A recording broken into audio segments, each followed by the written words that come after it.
So when I was in high school, all I wanted was to be happy. I went to mass with my mom growing up, but I wasn't into my faith at all. It just didn't make sense to me. I thought my life made sense without God. I had an incredible girlfriend who I thought I was in love with, had a best friend who I could talk to about anything. But over the course of one summer, she broke up with me, and my best friend moved away. And I remember feeling empty and alone, and I was embarrassed. And so I started to try to fill that emptiness, like with partying more, with hanging out more, with dating more girls. I gave into a lot more sins, thinking that they would satisfy me, but nothing worked.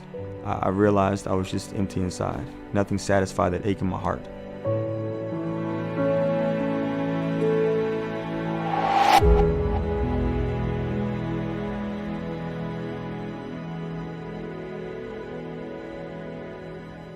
During my college years, I wanted reasons for my faith, and so I went to school just to learn more about my faith. But when I got there, it seemed like the answers that I received were things that just made me question even more.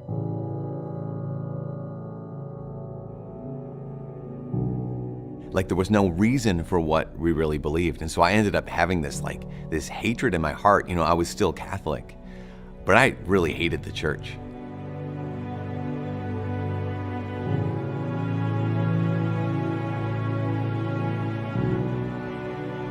I even became a missionary after college, a full-time missionary in Central America. The mission I went to was super Catholic, and I got down there and I just was so angry at the church.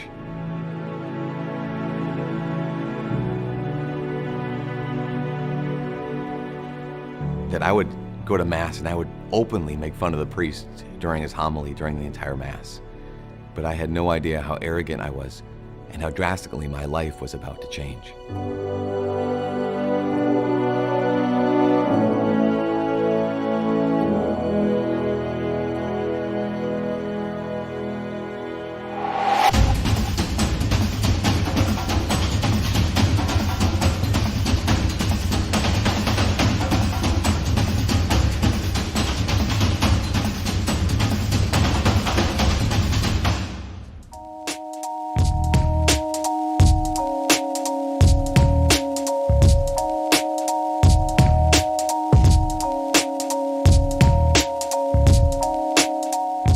A friend of mine started to see how unhappy I'd become, and so she invited me to go on a retreat with her.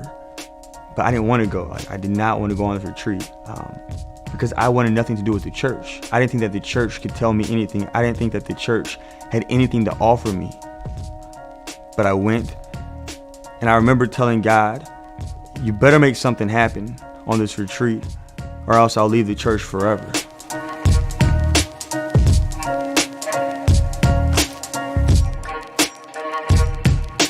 But on the second night of the retreat, I felt like I heard God speak to me. I heard him say, "I love you." And it pierced my heart because I always thought growing up that I had to do something to earn someone's love. But here God was looking at me and my brokenness and my mess with all the junk I had done over the past few years, all the sin I'd committed, and he told me, "I love you." I asked him, "What is your will for me?"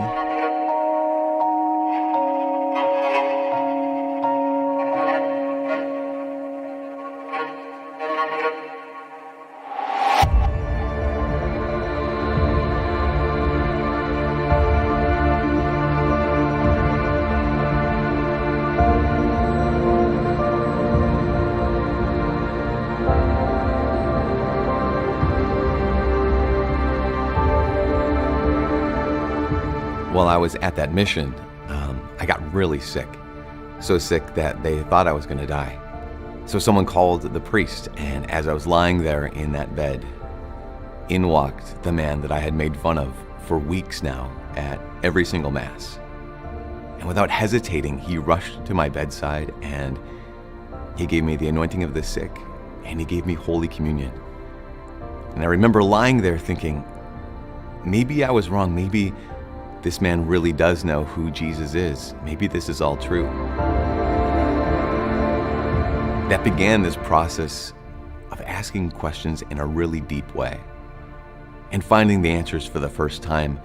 And as I found those answers, something in my heart and in my mind changed, and I realized that I was not only falling in love with God, I was falling in love with His church that He gave us.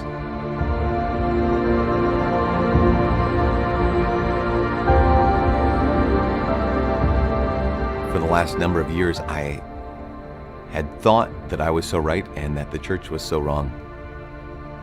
But the priest had answers to questions that I had never heard.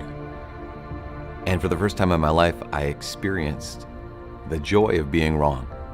I remember being in front of the Eucharist one day, praying. And I was getting ready to get married to an amazing woman. But in my prayer, I said, God, I will do whatever you want me to do.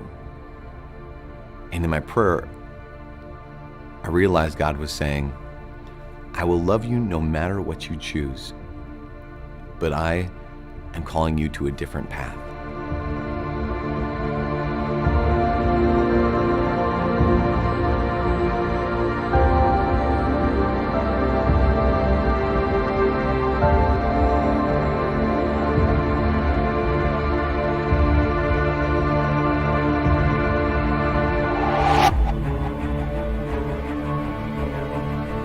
After the retreat, I started going back to church more. And the more I spent time praying with Jesus in adoration, the more it made sense to me what He was calling me to do.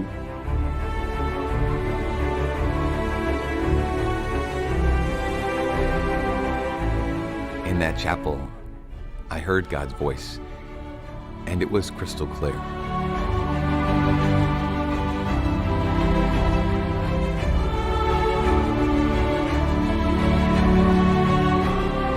I said to Him, Lord, I hear you calling me, and I will follow you.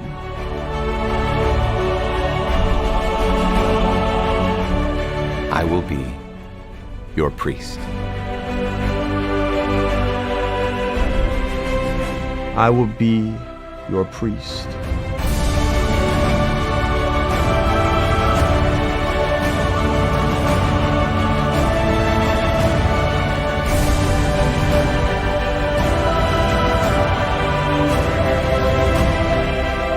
It's never boring. It's never the same thing. It's never just kind of normal. It is the most important thing that I could do with my life.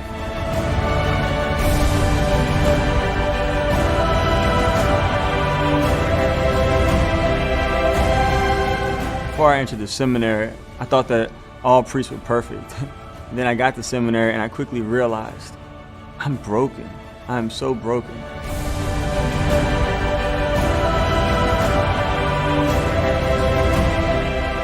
But in the midst of my brokenness, the Lord loves me.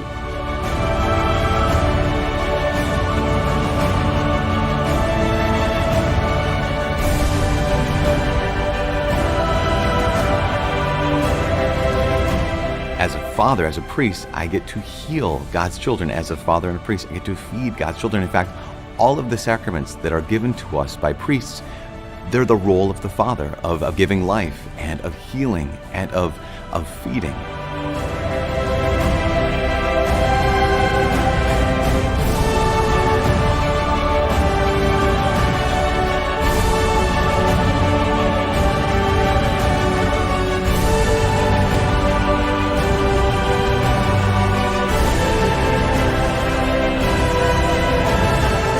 The priesthood is the greatest gift I could have ever received.